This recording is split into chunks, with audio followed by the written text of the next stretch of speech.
Di pertemuan lalu, kita sudah belajar tentang sujud dengan 3 pendekatan. Perhatikan anjuran dari Al-Quran supaya belajarnya efektif. Dalam setiap ibadah itu satu, selalu akan ditemukan caranya. 2, ada bacaan atau doanya. 3, nah ini yang jarang dikaji, saya garisi, yang 2 ini. Nah ini, hikmahnya. Atau maknanya apa? Dan implementasi kehidupannya. Oke? Nah, pola belajar seperti ini yang menjadikan pengetahuan kita itu satu, lebih lengkap. Kedua, lebih dalam. Yang ketiga, lebih terasa dalam kehidupan karena tahu makna dan praktikalnya. Misal, ketika saya sampaikan di awal bahwa pertama, saat memulai sholat kan dibuka dengan takbir kan? Cara, satu, angkat tangan sejajar dengan bahu di sini. Kalau kita mengacu pada hadis, baik di Al-Bukhari ataupun di Muslim, tersambung pada sahabat Khalad bin Rafi Az-Zuraiki yang mendokumentasikan ini, sahabat Abu Hurairah, kemudian dikodifikasikan dalam kitab, misalnya Sahih Muslim, nomor hadis 397. Baik, angkat tangan sampai sejajar dengan bahu. Rafa'a yadayhi hadzaman kibaihi di sini. Bacaannya apa? Ditemukan di riwayat Abu Daud. Fayaqulu Allahu Akbar. 1, cara sudah dapat. 2, bacaan sudah dapat. Allahu Akbar. Yang ketiga, ini poinnya. Apa sih maknanya? Kenapa begini? Maknanya apa? Kenapa yang diucapkan Allahu Akbar? Apa korelasinya bacaan ini dengan bacaan setelahnya di iftitah? Karena mesti ada makna. Kan implementasi sholat itu merubah kita menjadi lebih baik. Innas sholata tanha 'anil fahsya wal munkar. Mungkin nggak sesuatu dikerjakan merubah kita, tapi kitanya nggak paham? Mungkin nggak? Nggak mungkin. Makanya kalimat tadi itu yang disampaikan tegas oleh Al-Quran di Quran surah 29 ayat ke-45 dibukanya dengan pendekatan belajar yang benar. Persoalannya yang sering dihafalkan pertengahan ayatnya, awalnya tidak dibaca. Kalau saya baca tengahan, Anda pasti akan bisa melanjutkan. Innas sholata tanha 'anil fahsya. Oke, sepakat. Coba baca awal ayatnya. Oke? Utlu ma uhya ilaika minal kitab wa aqimis shalah. Perintahnya utlu. Anda buka mushaf, Anda temukan terjemahan bacalah. Tapi kalau kita baca lagi surat Al-Alaq ayat 1, saat wahyu pertama turun, kalimatnya ikra kan? Apa artinya ikra? Kalau sama-sama artinya bacalah, kenapa bacaannya beda? Yang satu ikra, yang kedua utslu. Kenapa saat wahyu turun ikra, kok saat sholat utslu? Secara cepat dan singkat, ikra itu dari qiraah, orangnya qori. Membaca sesuatu tanpa dituntut memahami yang dibaca. Oke?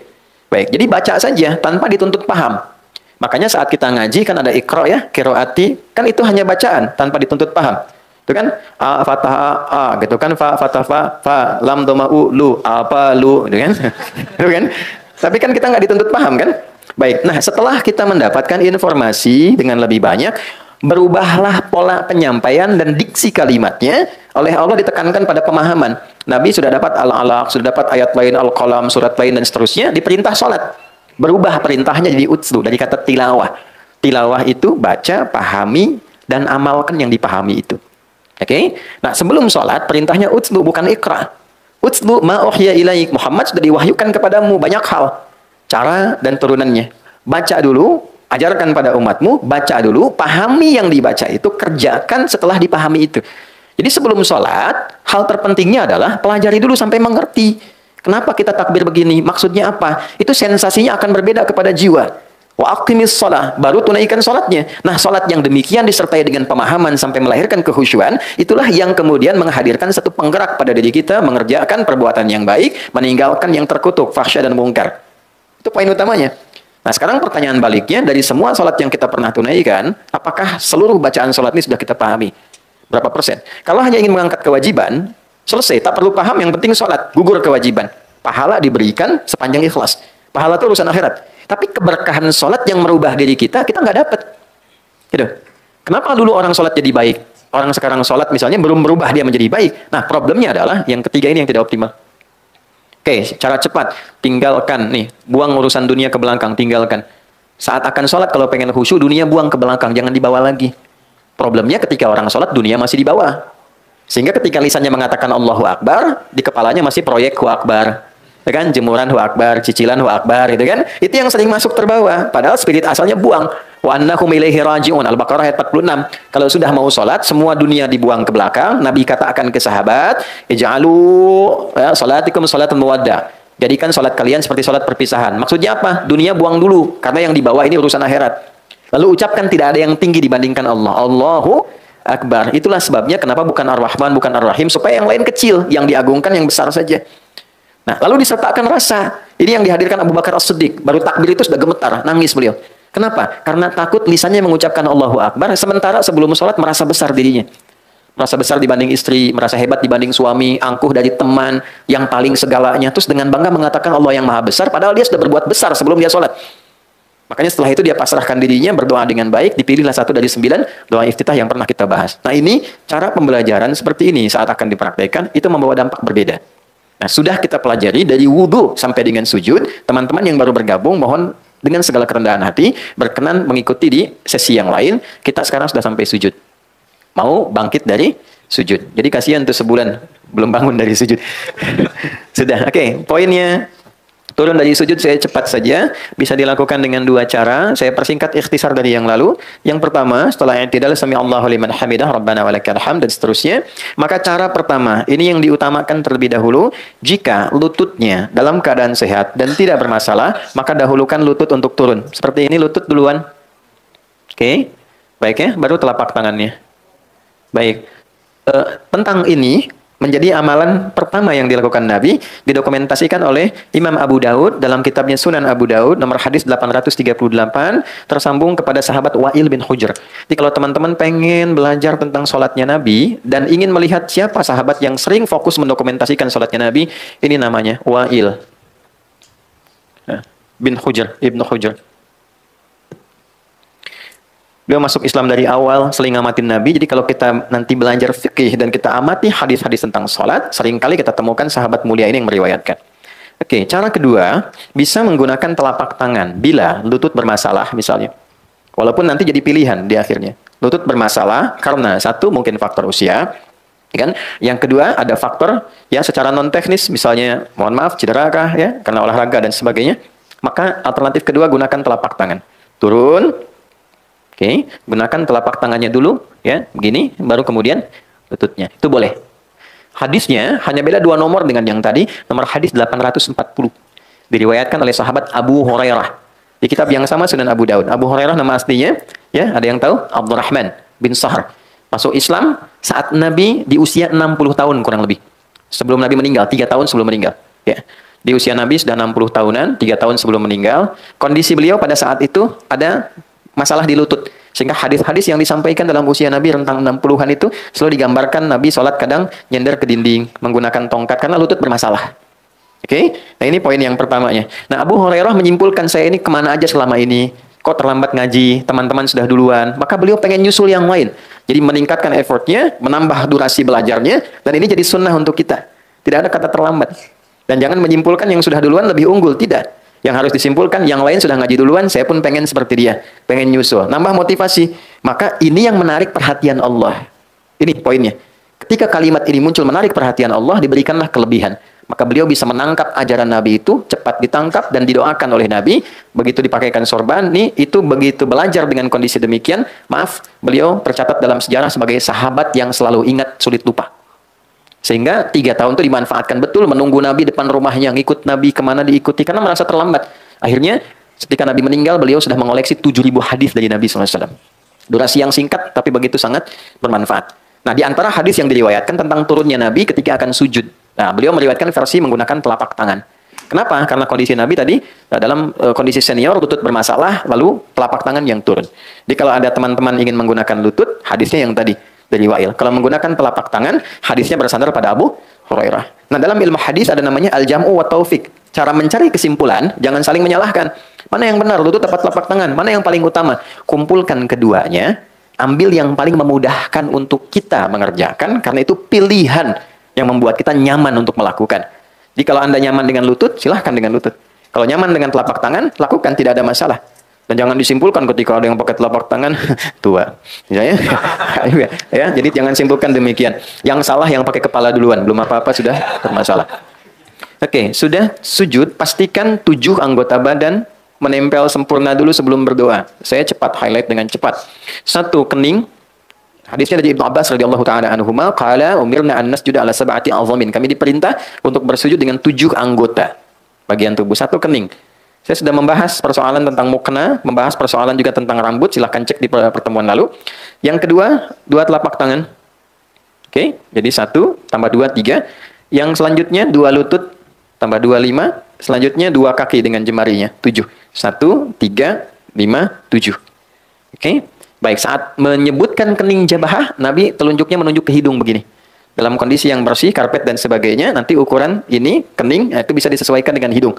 Jadi bisa menempel, tapi kalau kira-kira sedang di pantai atau naik ke gunung, kurang bersih dan sebagainya, maka nggak harus ditempelkan hidungnya. Karena yang paling pokok itu apanya? Keningnya. Baik, 7 ini, ingat baik-baik. Kemudian makin sujudak. Tempelkan dengan baik dulu. Jangan langsung berdoa.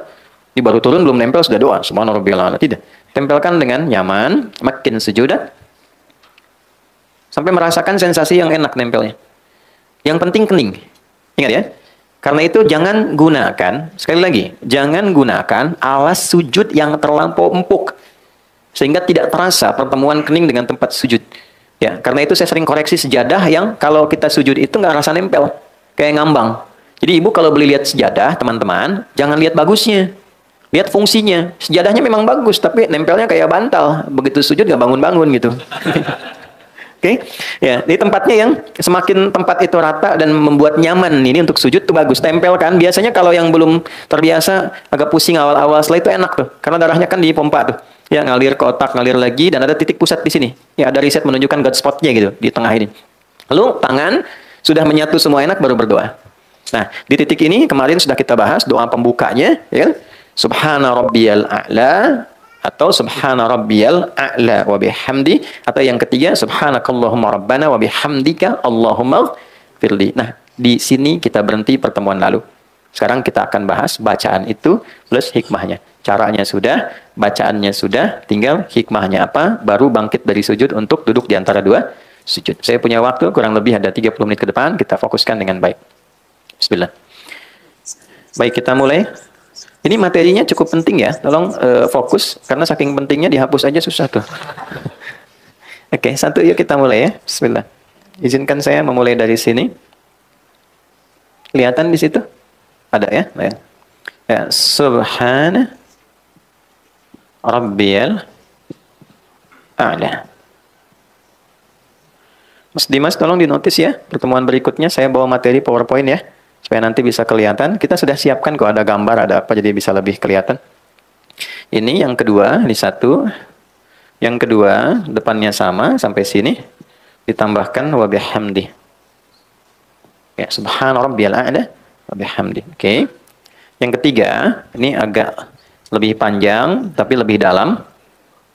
Subhana nakallahumma rabbana wa bihamdika Allahumma ghfirli. Saya bantu dengan bacaan supaya nanti bisa memudahkan memahami apa yang saya tuliskan. Oke. Saya yakin semua sudah mengetahui ini, tapi poinnya adalah apakah membacanya juga dengan rasa untuk memahaminya.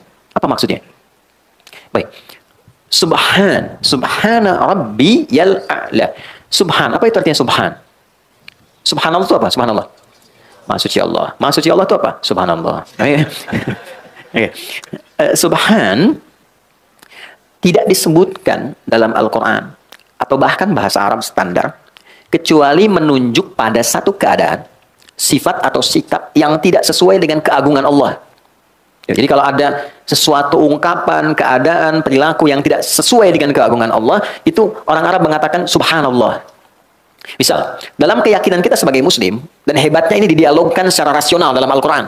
Tuhan itu mesti tunggal, ya, dan kalimatnya dasar. Harus beda dengan yang bukan Tuhan. Standar, laisa kamitslihi syai'. Jadi disebut Tuhan itu karena memang punya perbedaan dengan yang bukan Tuhan. Dan itu harus 100% beda. Ya, 100% different, nggak boleh sama. Kalau sama berarti ada bagian tertentu yang bisa jadi Tuhan bagi yang lainnya. Baik, jadi dari logika ini logis ya. Oke, kalau manusia itu melahirkan, Tuhan boleh nggak melahirkan? Nggak boleh, kan harus beda. Kalau manusia berpasangan, Tuhan boleh nggak? Tidak. Kalau manusia punya anak, Tuhan Tidak kan? Baik, nah, itu kan logika sederhana ya. Nanti dialognya banyak dan tajam sekali di dalam Al-Quran. Lalu ada orang mengatakan begini, Tuhan punya anak. Nah, dalam keyakinan kita, orang Islam, dan didukung dengan nilai logikanya, kan mesti beda Tuhan dengan yang bukan Tuhan. Maka ketika ada orang mengatakan, Tuhan punya anak. Wa qalu ittakhadallahu walada. Ada orang berkata, Tuhan itu punya anak. Maka disoal oleh Quran. Sebelum disoal itu, kalimat pertamanya, Subhana.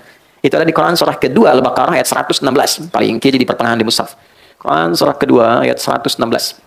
Ya, ayat 116 itu setelah 115 sebelum 117. Wa qalu ittakhadallahu walada. Mereka berkata Tuhan itu punya anak. Kan? Nanti hal pertama sebelum diungkap dan didialogkan secara rasional, itu kalimat pertamanya subhana. Oh, enggak tepat. Enggak mungkin Tuhan punya sifat yang sama dengan makhluk. Kalau punya sifat yang sama nanti setiap makhluk dipertuhankan. Makanya dialognya nanti jadi panjang. Ya. Kenapa kok yang ini dipertuhankan yang lain tidak? Oh, karena yang ini lahirnya tanpa ayah. Oh, Adam lebih hebat tanpa ayah, tanpa ibu. Kenapa nggak jadi Tuhan? Kalau yang ini menghidupkan yang mati, Ibrahim lebih hebat. Menghidupkannya dicincang dulu, terus dipisah di beberapa bukit. Dipanggil dengan kalimat yang sama, dengan nama Allah, nyatu lagi. Kenapa Ibrahim yang lebih hebat nggak jadi Tuhan? Terus dicari sampai akalnya berpikir. Tapi setelah itu pun nggak dipaksa. Lakum dinukum. Ya, itulah indahnya Islam. La ikraha. Di Islam itu nggak perlu dipaksa, dijelaskan secara sempurna dan bertanggung jawab dengan penjelasan itu. Makanya kelembutan itu panjang di Islam itu, ya. Dan pengetahuan itu jadi bagian paling dasar. Jadi kalau ada orang masuk Islam jadi kasar, itu pasti ada yang salah dengan keislamannya.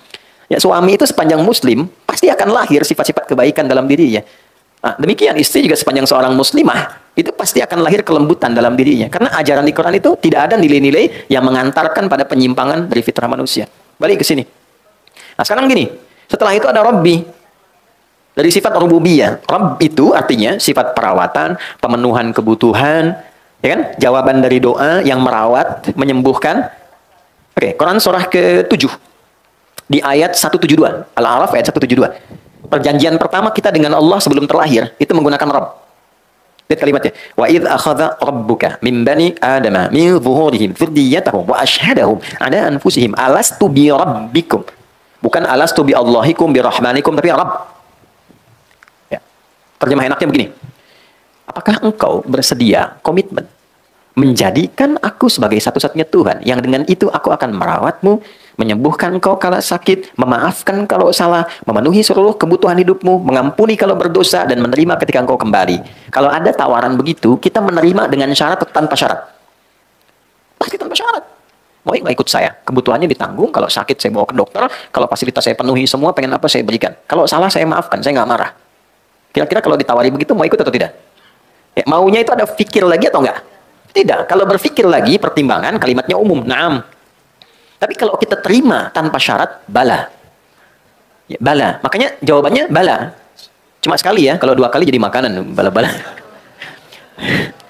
Bala syahidna. Ya, aku siap terima, aku bersyahadat. Makanya syahadat itu dilekatkan dengan sifat rububiyah ini. Yang merawat, memberikan perhatian, yang menyembuhkan, memaafkan, dan sebagainya. Jadi, ditariknya ke saya, Rabbi. Nah, disinilah kedalaman sujud. Saat sujud, kita mengakui, ya Allah, Engkau yang merawat aku. Memberikan segala kebutuhanku. Memaafkan aku kalau salah. Membimbing aku ke jalan yang benar. Ngasih oksigen tanpa memberikan batasan. Semua Engkau berikan kepadaku. Tapi dalam keadaan demikian, aku masih melanggar ketentuanmu. Lisanku masih tajam. Tanganku bahkan sekarang mewakili lisanku. Menyakiti orang dengan tulisan.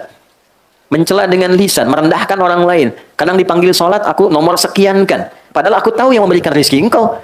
Yang memberikan kemudahan Engkau. Ya Allah, ya Tuhanku, aku tahu ini salah. Kan? Untuk itulah kita pasrahkan. Dari berdiri kita rendahkan sepenuhnya. Yang bagian terhormat pada diri manusia langsung dijatuhkan ke bawah. Itu titik tertinggi itu. Jadi ketika seseorang itu bisa merendahkan bagian terhormatnya ke titik yang terendah, itu artinya pengakuan terdalam untuk pasrah dan berubah.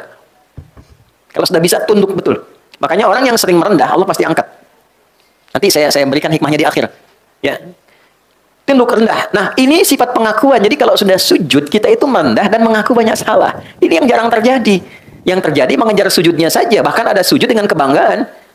Sujud. Ya? Pada dasarnya, ini konteksnya bukan dalam sujud syukur ya. Konteksnya dalam sujud kita merendah, dalam ibadah. Jadi begitu turun, itu disertai dengan pengakuan selama ini saya salah. Rabbi, sementara Engkau yang merawatku ya Allah. Ya Tuhan yang merawatku, memberikan kebutuhan. Subhan, nggak tepat perilaku saya. Dipanggil menghadap lewat adzan masih sibuk dengan dunia, ya kan? Padahal tahu dunia kan mau cari harta, harta itu rizki. Terus kita simpulkan yang punya rizki Allah, terus dipanggil sama Allah nggak datang, kan aneh. Ya kan? Anak kerja cari apa? Rizki. Yang punya rizki siapa? Allah. Sekarang Allah panggil pengen ngasih, andanya malah lari. Bukan anda, maaf, orang lain gitu ya. Kan nggak masuk akal juga kan? Nah, maka dalam konteks itu Allah balik. Di ayat Jumatan tuh lebih tajam lagi, di ayat ke-11 itu. Ya, itu kalimatnya dalam sekali. Dalam sekali. Ya. Ini ketika Nabi sedang berdakwah di awal masa Islam, itu jamaah hadir beberapa banyak. Di awal-awal iman masih belum kuat. Tiba-tiba ada rombongan pedagang plus diskon besar-besaran. Kita lewat tuh samping masjid, lewat diskon 70%, 80%, gitu kan? Ya kayak ibulah begini gitu kan. Lagi pengajian begini, tiba-tiba ada lewat di depan informasi gitu kan. Oh, tas Dior diskon 80%. Saya tanya, masih bertahan di sini atau keluar satu-satu? Ya kan? Nah, itu tinggal 12 jamaahnya, yang lain keluar. Tinggal 12 orang. Maka apa yang terjadi? Turunlah ayat yang ke-11 dari surah Al-Jumu'ah.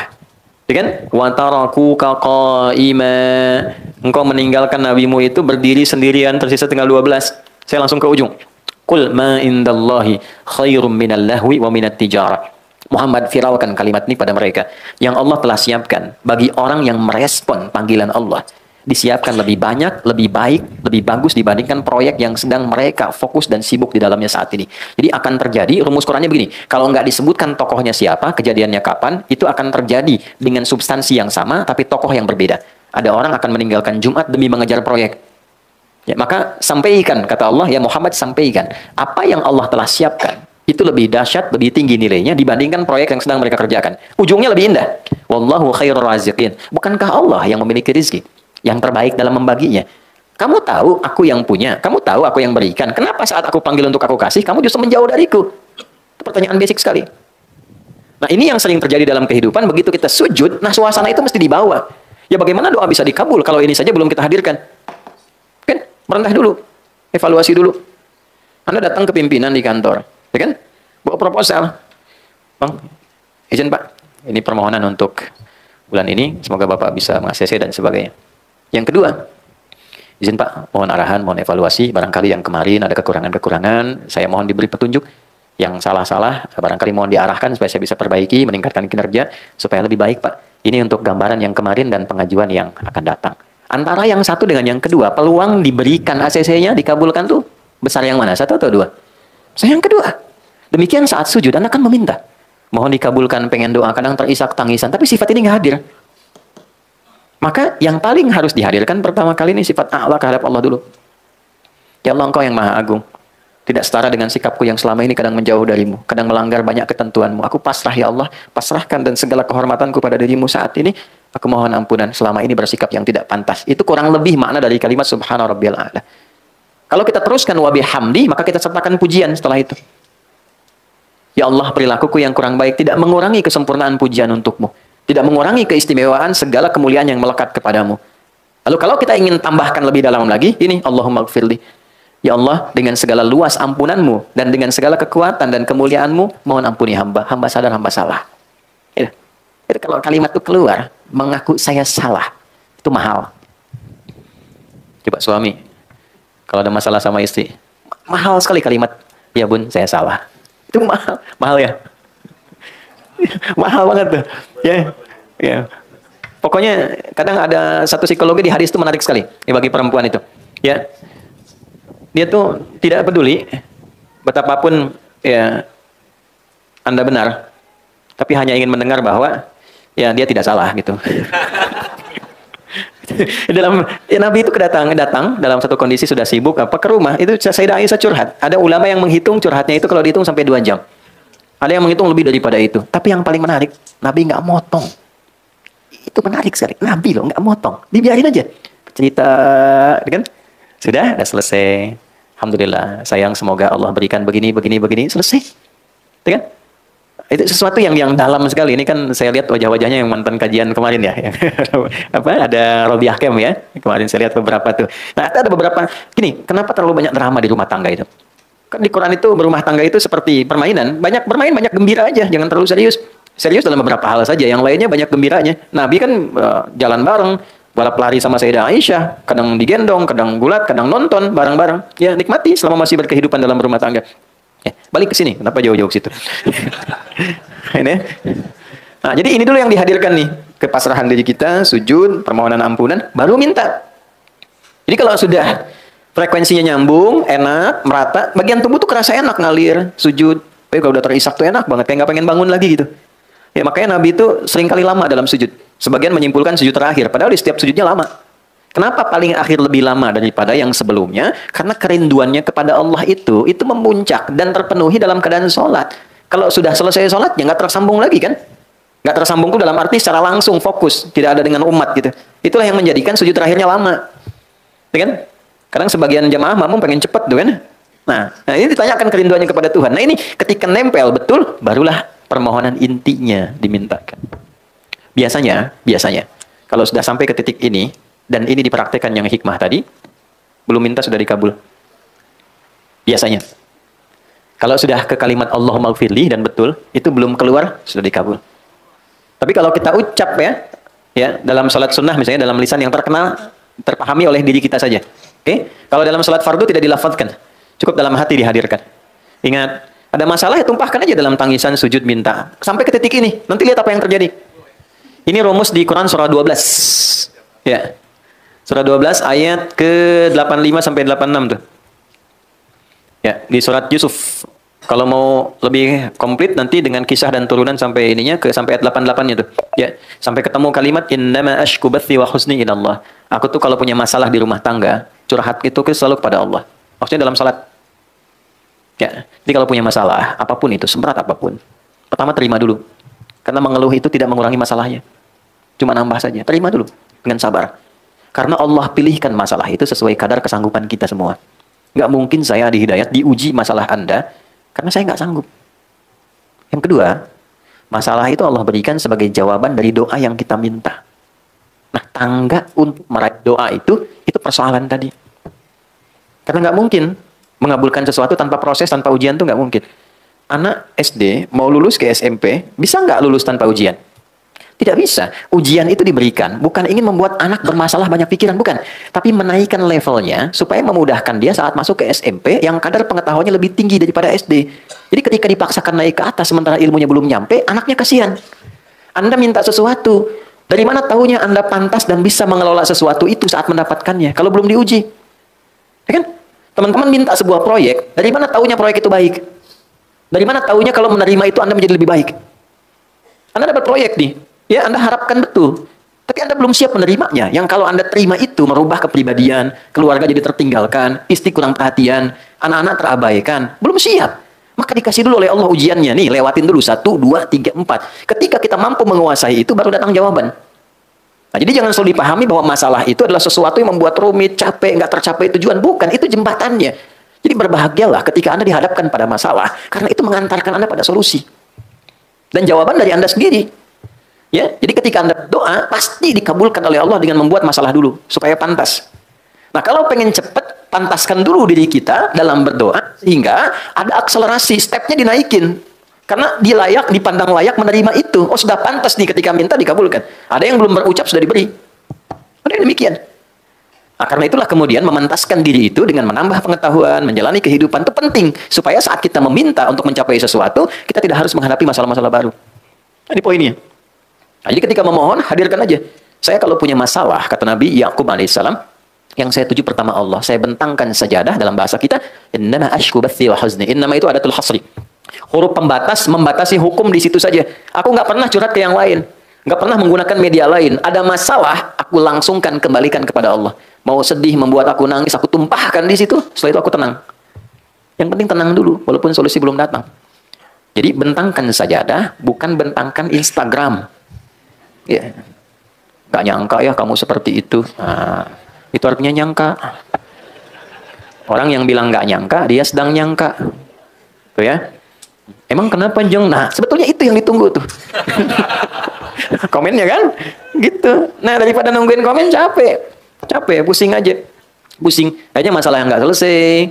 Ya, suami juga nggak nyaman. Akhirnya nggak betah di rumah. Kan? Jadi pusing aja, capek akhirnya. Ya, kukira hari Rabu ternyata hari Minggu. Kukira dia menunggu ternyata cari yang Saya pusing. Aduh. Pusing. Udah. Nah, ini ya, sujud. Nah, itu poinnya. Jadi, hadirkan dalam hati kita, apa saja, tumpahkan dalam sujud. Makanya kerasanya agak lama. Tapi proporsional ya. Jangan imam sudah mau sujud lagi, kita masih sujud yang pertama tuh. Ya, kalau berjamaah ikut imam. Ikut imam. Innama ju'ilal imamu liyutamma bihi fa qira'atul imami qira'atul ma'mum. Imam itu dijadikan untuk diikuti. Maka bacaan imam mewakili makmum. Kalau imam sudah naik, ikut naik. Oke? Kecuali kalau salat sendirian tahajud, silakan tumpahkan senyamannya. Baik, lanjut bagian terakhir. Ini penutupnya untuk materi. Sebentar, paham sampai di sini? Alhamdulillah. Lanjut. Setelah sujud, apa yang dilakukan?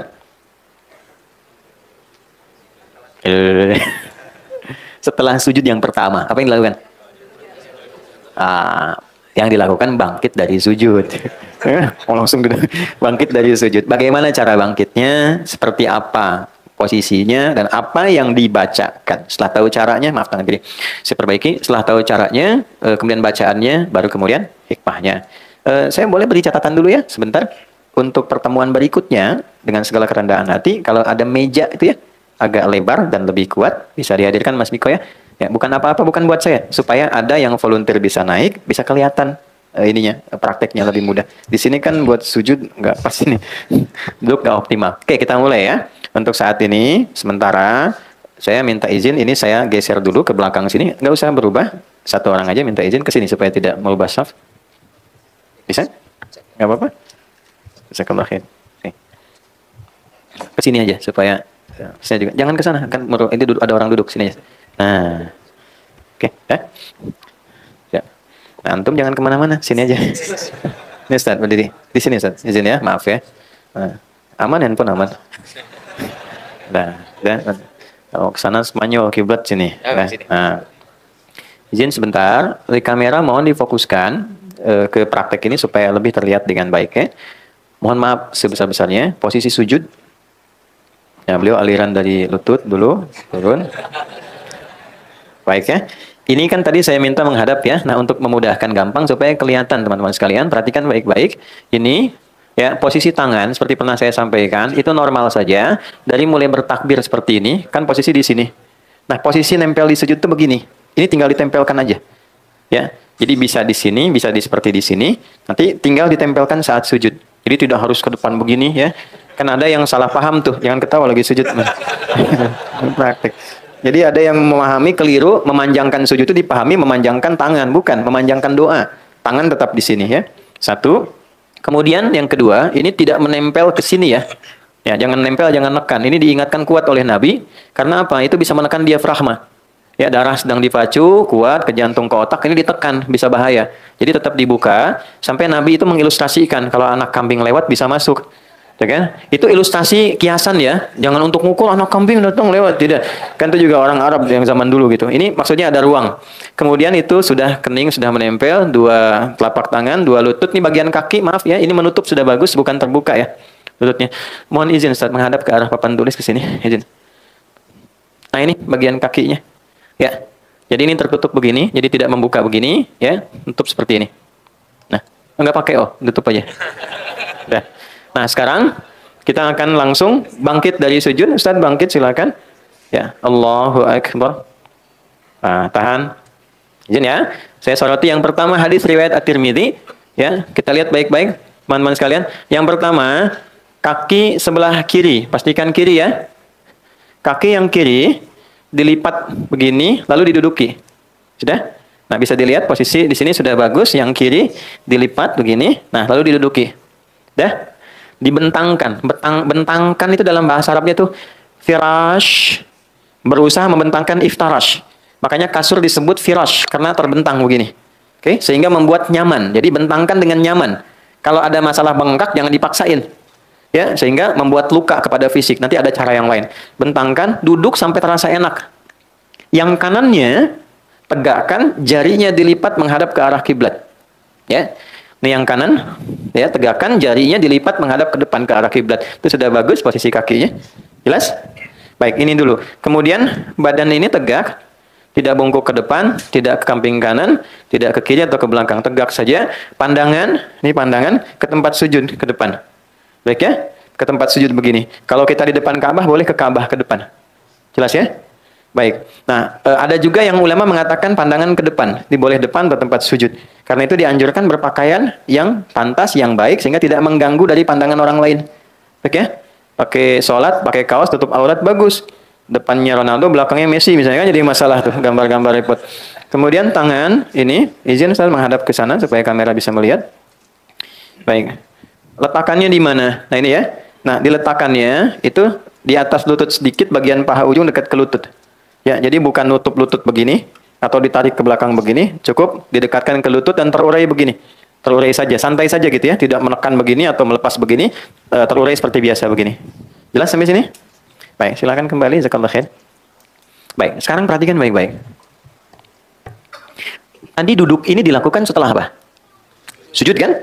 Baik, kita tadi setelah mendengar bersama uraian bahwa sujud itu kan posisi paling dalam saat seseorang merendah. Dengan menempelkan bagian terhormat di kepalanya kan? Berarti kan? Seorang yang biasa merendah di hadapan Allah, maka Allah akan mengangkat derajatnya dengan lebih baik dibandingkan orang yang selalu meninggikan dirinya. Rumus dalam sholat, kalau orang biasa tinggi, Allah pasti rendahkan. Tapi kalau orang biasa merendah, Allah pasti tinggikan. Itu poin utama. Kalau Anda baru sampai level ruku, Allah angkat. Tapi baru sampai i'tidal. Diangkat derajat i'tidal. Tapi kalau Anda sudah bisa sujud, Allah angkat dalam posisi yang santai, sambil duduk pun anugerah datang.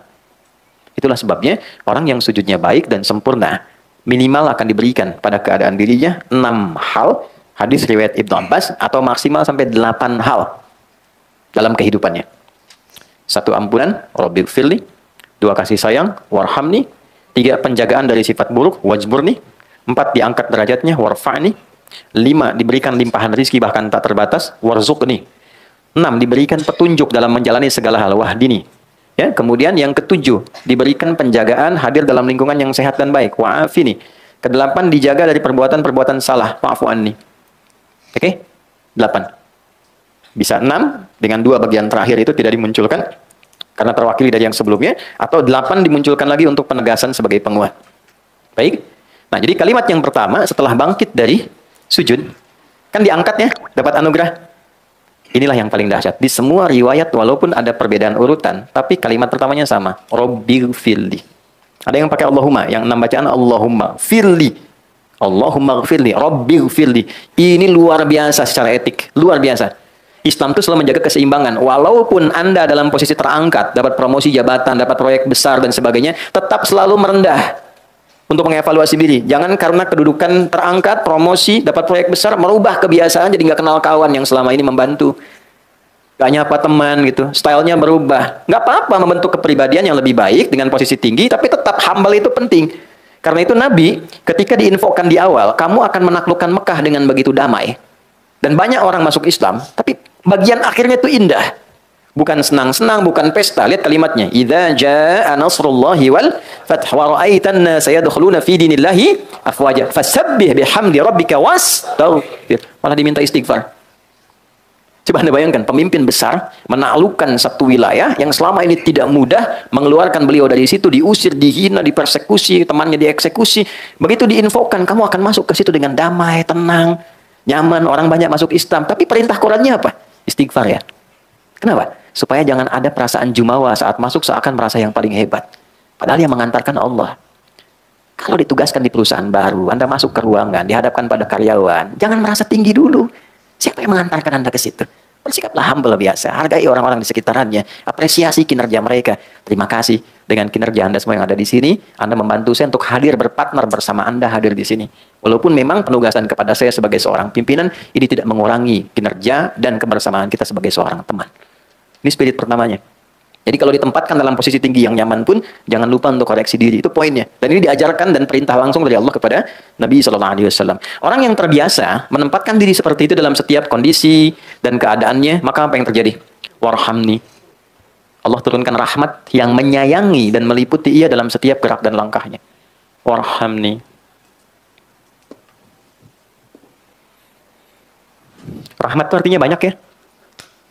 1, pengentas dari berbagai macam persoalan hidup. Bahasa kitanya solusi dari berbagai problematika kehidupan. Jadi Allah itu kalau pengen menyelesaikan masalah hambanya, diberikan rahmat dulu. Dengan rahmat itu solusi datang. Itu ditemukan di Quran surah kedua ayat 157. Ya, masalahnya di 156, 155, sabarnya 156, rahmatnya 157. Oke, dari 155, walanabluwannakum bisyai'im minal khaufi wal ju'i wa naqsin minal amwali wal anfusi wath thamarat wa basyiris sabirin. Hei yakini, sepanjang kau hidup punya harapan tertentu, aku pasti akan uji engkau yang hidup demi mewujudkan harapanmu. Satu, gelisah. Ya, gelisah itu termasuk ujian, khawatir, gelisah. Ini gelisah, kapan Ustadz selesai nih? Ya, kapan waktu ini jemput dan macam-macam. Ada. Wal ju', lapar. Ya, ini Dimas ini ada makan siangnya enggak nanti nih, ada snacknya namanya. Wa naqsi minal amwal, harta berkurang, kemarin proyek bagus, sekarang berkurang. Wal anfus, kadang sakit, ada rekan yang meninggal dan sebagainya. Wath thamarat, hasil kerja keras kita, proyek kita, tender kita kok diambil orang. Ya, itu ada yang saya koreksi sedikit, diterjemah diartikan buah-buahan. Saya agak kurang setuju dengan terjemahan itu karena agak rasa kurang adil. Kalau tukang buah saja, tukang sayur gimana gitu ya yang lainnya. Nah, ini maksudnya itu bahasa kiasan di balaghah. Buah-buahan itu kan orang nanam dulu dari benih, jadi pohon, keluar, kemudian sebagainya bunga. Jadi yang siap dipanen besok mangga udah jadi, besok mau panen, malamnya diambil orang. Anda nyiapkan studi, disusun proposal bagus, majukan tender, Anda harusnya menang, diserobot orang. Itu maksudnya. Hasil kerja keras kita diambil orang. Wa basyiris sabirin. Gembiralah, berbahagialah orang sabar. Ini menarik ya. Ada orang dikasih masalah malah senang. Tuh, bisa nggak sampai ke level itu? Ya, punya masalah malah senang. Bisa nggak? Karena bahasa Qurannya, berikan kabar gembira pada orang sabar. Jadi ada orang yang gembira ketika menerima masalah. Ya, kok bisa gitu? Sendal hilang malah gembira. Keluar sini sendal hilang, gembira. Ya kan? Tapi gembira itu bukan menghilangkan ikhtiar. Oh, gembira alhamdulillah. Pulang tanpa sendal, bukan begitu.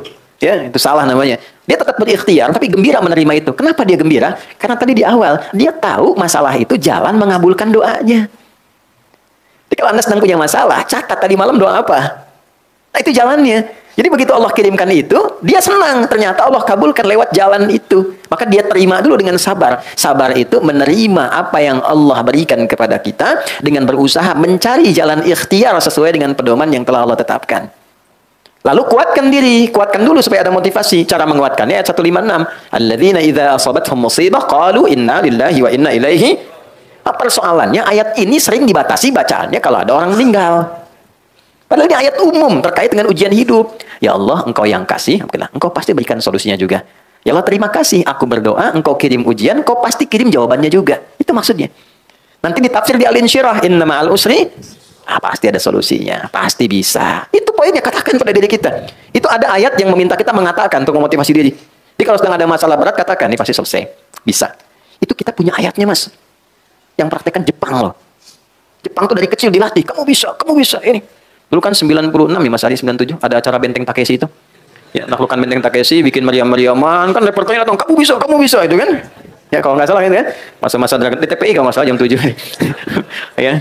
Kan ada Dragon Ball tuh yang tulisan Sasuke Watanabe ya. Kemarin kan pengisinya baru meninggal tuh. Saya hafal itu, tahu saya. Ya Piccolo kan yang Kamehameha terus ada atasnya. Tapi saya nggak banyak nonton, cuman ini aja tahu ini gambaran. Tapi saya melihat bahwa ini fitrah manusia. Kan kalau sudah di Kamehameha itu mati, terus di atasnya kan ada bulatan ya. Bulatan itu kan sukun. Sukun itu kan bulat, sukun itu kan tenang. Jadi kalau meninggal usahakan pulangnya tenang. Ya ayat Tuhan nafsul mut. Hei jiwa-jiwa yang tenang. Fitrah itu nggak bisa dihindari. Nggak bisa dihindari.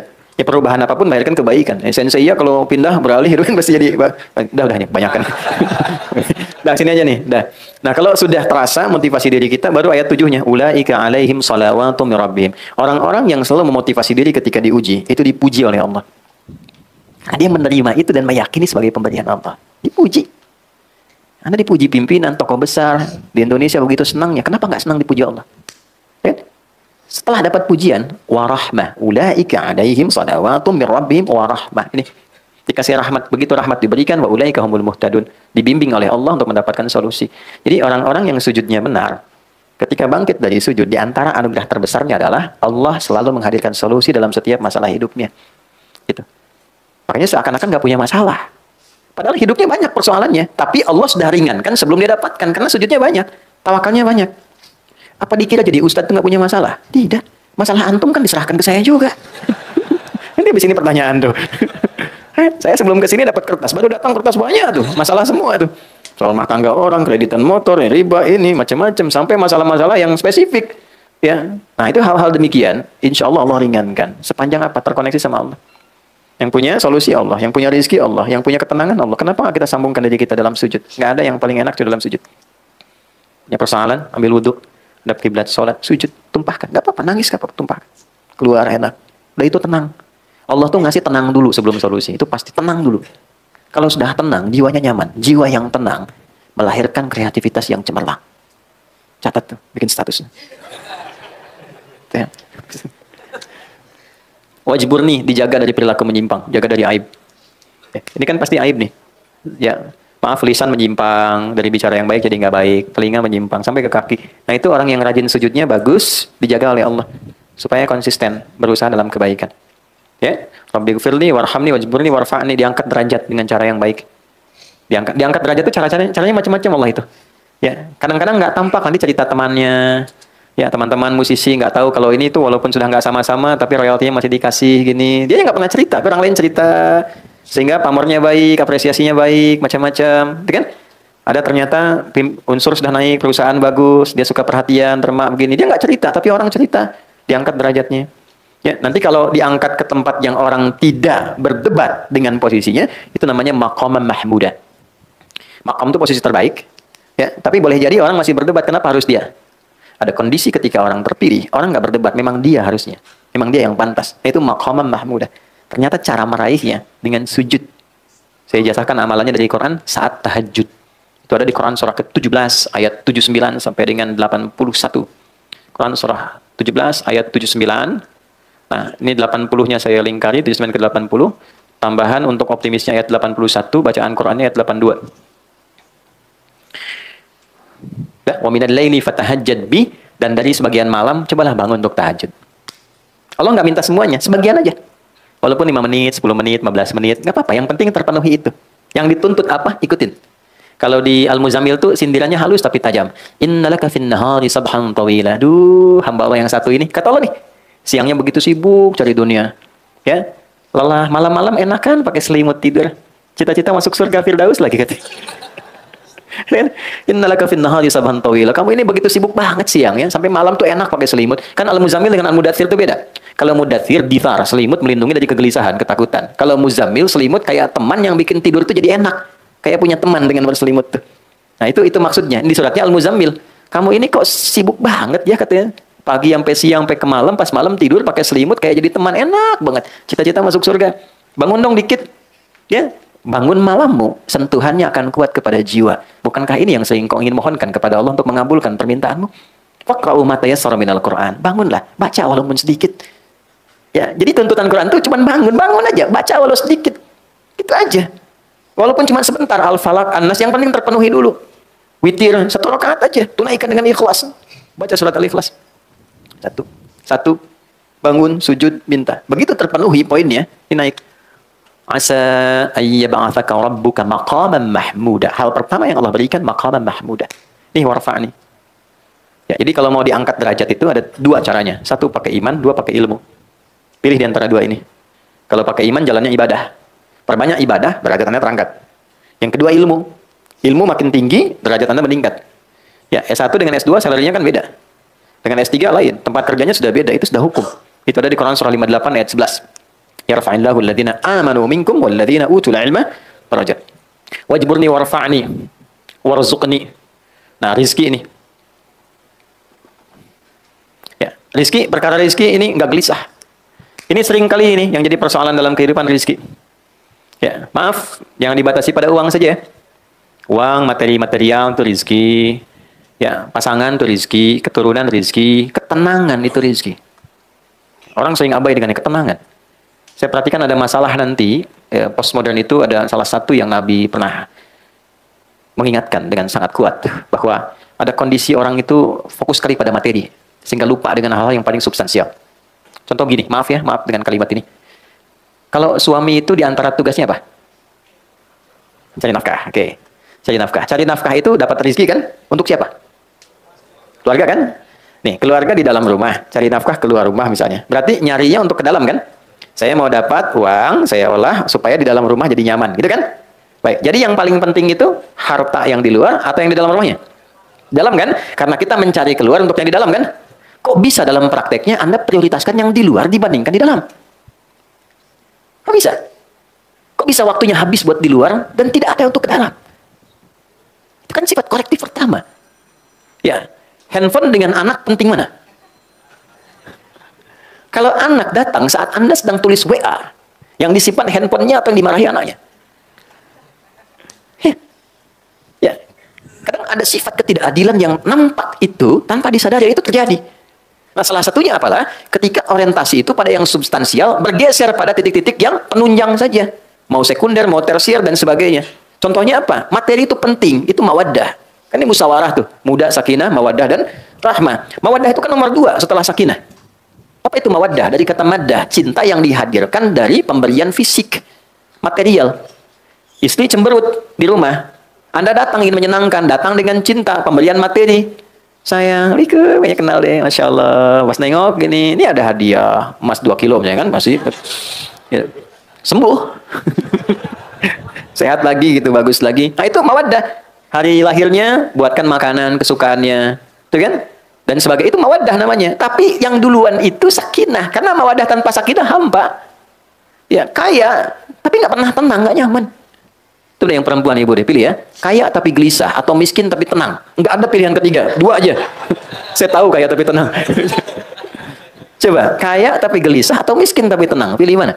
Nah ini menunjukkan sakinah itu di atas mawaddah. Anda boleh juara di perusahaan hebat ini, tapi ketenangan nggak ada. Ke rumah nggak tenang, nggak nyaman. Ada kasur tidur di lantai. Ya, sama anak nggak nyapa, sendirian. Sampai rumah masih ruang kerja sendiri. Ngapain? Katanya nyari kerja buat ke rumah. Terus orang rumah nggak ada perhatiannya. Lantas tujuan apa sesungguhnya yang sedang Anda bangun? Betul. Ya, ini poinnya, ini dasarnya. Jadi warfa'ni, nah, warzuqni, naik ke atas, ya Allah anugerahkanku rizki. Rizki yang bagaimana? Rizki yang dihasilkan dari sujud. Itu sangat berbeda dengan rizki yang dihasilkan bukan dari proses sujud. Karena kalau sudah dari sujud, pasti mencarinya ikut aturan Allah. Sujud kan pada Allah. Gak mungkin nyari rizki di luar aturan Allah. Terus digunakannya Allah pengen apa? Dipakainya pasti begitu. Kalau sudah ini terpenuhi 6, wa'afini, pasti terjaga. Ya Allah mahdina fiman hadait wa afina fiman afait. Tempatkan aku di tempat orang-orang yang terjaga, yang sehat, yang baik. Pasti terjaga lingkungannya. Baru terakhir wa'fu anni untuk koreksi-koreksi kecil. Ya, kalau ada yang kurang tepat dipalingkan sehingga jadi lebih baik, ngelihat yang salah langsung paling kepada yang benar, itu korektif-koreksi kecil yang menjaga kita secara detail. Nah, itu kesimpulannya, orang-orang yang terbiasa sujud dengan baik, maka Allah akan angkat derajatnya dalam keadaan yang nyaman, tenang. Yang selanjutnya dalam keadaan tenang dan nyaman pun tetap tidak menghilangkan sifat tawadhu'nya dan kepasrahannya untuk berhamba kepada Allah. Yang dengan itulah dia mendapatkan anugerah-anugerah melimpah selama hidupnya sampai dia wafat menjadi hamba yang sempurna. Nah, sujud gambaran dari sifat ibadah. Orang yang ibadah disebut dengan abdun. Jamaknya disebut dengan ibadun. Karena itu dalam salat kita katakan iyyaka na'budu. Kalau kita berlatih mendapat rahmat Allah dari ujung kepala sampai ujung kaki karena ibadah, maka berubahlah nanti orang ini menjadi ibad plus sifat Allah pemilik rahmat namanya Rahman. Ibadur Rahman. Berbahagialah kalau sudah jadi ibadur rahman, maka semuanya terjaga oleh Allah. Wa ibadur rahmanil ladzina yamshuna 'alal ardi hauna wa idza khatabahumul jahiluna qalu salama. Di ibadur rahman itu kalau sudah hadir dengan demikian, itu berkah. Tempatnya berkah, lingkungannya berkah, teman-temannya nyaman, dan kemanapun dia beraktivitas selalu terjaga dalam keadaan terhormat. Itu materi kita.